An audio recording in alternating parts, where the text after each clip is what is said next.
All right, Calvin, are books anymore? So that's a really interesting question, because you put the question in the kind of the construct of a content called books versus the content itself. So what's a book? Is a book a collection of paper that's bound on one end that you turn page to page and you read from front to back? Is a book just a way to package content together in a way that makes sense to the user? But it's important, this whole iPad and tablet revolution is really paying a lot of honor and respect to analog metaphors. So I think it's an interesting question. So the way I want to answer it is, let's talk about the analog metaphors. Why do we turn pages on an iPad when reading a book? Whether the book be from an iBooks and it's in a very set kind of templated construct, or even books like, let's say, Pop Out Peter, which is an app. They could have done anything. They didn't have to have pages and page turns. So this is an interesting debate. It's going on right now. A lot of designers don't really want to have these analog metaphors. They don't understand why they have to have these analog metaphors. A lot of them point out Apple's calendar app, in which you have these month tear sheets that you move through. And a lot of them are saying, like, why is there leather stitching on the notepad and frayed edges across the top? I don't know if I have the answer, but I think I have some interesting insight. First off, you're moving a whole generation, and I don't mean a young generation, you're moving generations, actually I should say generations, to this new way of interacting with content. So I think to some degree, the analog metaphors really helps provide those training wheels. If there was this super unbelievably low UI, very conceptual UI of a calendar, and I handed it to someone who is maybe not under the age of 15 or 16, would they really get it? Would they understand it? Would they feel comfortable? Would they say, that's not for me?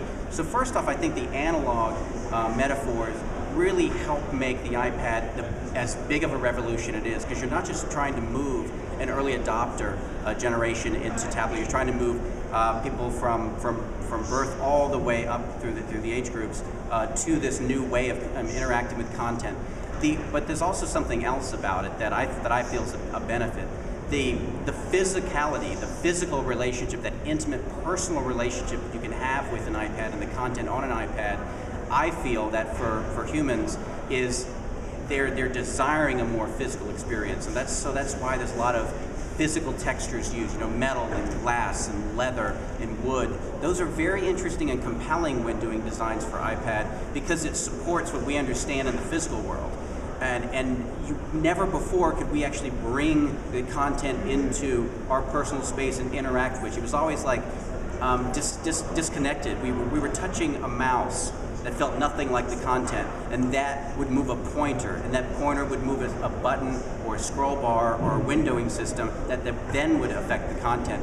And we never really thought about the connectedness, and so it was kind of silly to have physical elements on the screen. Now, with it being truly intimate and truly personal, the analog metaphors are actually very interesting. I think, though, you don't have to have them clear. The very the new to-do list for iPhone proves that you don't have to have that. So I think being kind of a user-driven design, you can have the ability to have kind of an analog experience for some apps and a totally conceptual experience for other apps. And I like the play that it has. 10 years from now, 15 years from now, I mean, it's crazy to think that way, but let's just think about it. Is there going to be wood on the screen and glass on the screen? Yeah, probably not. We'll probably move away from that, but I think the analog metaphor is very, very important, and it's really helping move large generations of people over into the tablet world. But kind of taking it back to books, because I want to use that as an example as well. I feel that there's still this like linear reading, storytelling experience that's perfectly good, and we should continue to support that. I don't think every book on your iPad needs to be like Pop Out Peter. I don't think they all need to be that way. I think there's something to be said about having kind of that book, the hangover, if you would, that romantic hangover of the experience we had with books. So turning the page it's not very efficient, What's more efficient is maybe tapping just a few pixels on the left or the right to move forward or backwards within a book. But there's something about really kind of being part of that book and getting into your book by activating your arm and moving along the side with it. You don't a lot of e-readers don't do like the Kindle. I mean, you tap little buttons on the left and the right, but they kind of miss that feeling of the book, and that's something that book lovers still want that. And so I think the iPad's done a great job of that. But the cool thing is, it all depends on the content. It all depends on the audience. Someone else might come onto the scene and saying, "Hey, I'm content. I'm not going to worry about the book. I'm content." And then they just start completely fresh on the way that they want users to experience the content. So I think the designers really need to look at their audience. They need to look at the role that they're trying to play in their user's life, and then they can either support or disrupt the analog metaphors that we're seeing so much of on tablets. Okay, in the recent panel, I think you made a really great point of what would seem like the opposite of what new developers and successful app makers to say.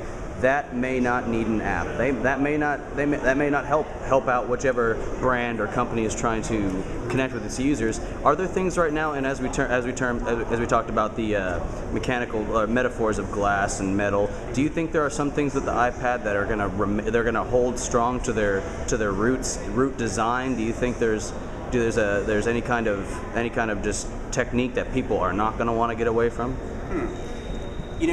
I think it all depends on the brand. You've got to really connect with the brand. If it's a brand, let's say it's a branded app, you've got to connect with the brand. You've got to figure out why is that brand important to the users. And when you get inside the mentality of the brand, then you start to find ways of bringing that out into the app. For example, when we were working with Spin Magazine to develop Spin Play for the iPad, we didn't approach it like a magazine.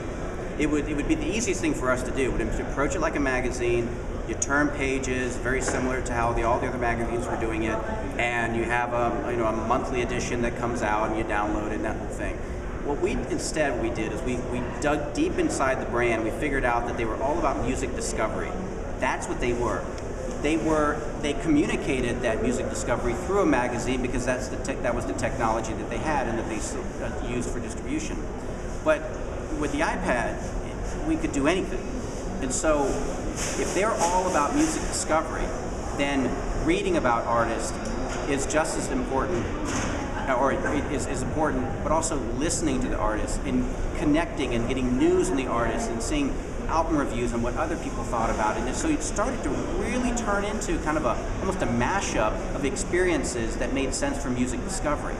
So the important thing is to focus on the content that you're working on and the brand that you're working on, and tease out the true reasons why users are in love with that brand. Why are they in love with Spin Magazine? Because that's their way of experiencing music discovery. So playing on that, if you had an opportunity to look at the app, you'll see that you could basically go through an entire issue by listening to the music of the artist, and then when you hear something that you think is interesting, new, fresh, compelling to you, you can basically kind of turn the app around, and now you're reading articles, watching videos, seeing photos, outtakes, etc. On the artist. And so it's a totally different way to approach content. If we had just stuck with, it's a magazine with maybe some links for audio or something like that, it would have been a totally different experience, and it wouldn't have gotten to the root of why they were there in the first place. So I think it's important to not be like tied to a certain interface style or an interface trend, but more dig deep into the brand, dig deep into the content, figure out the role that your content and your brand has for that user, and then build metaphors around that.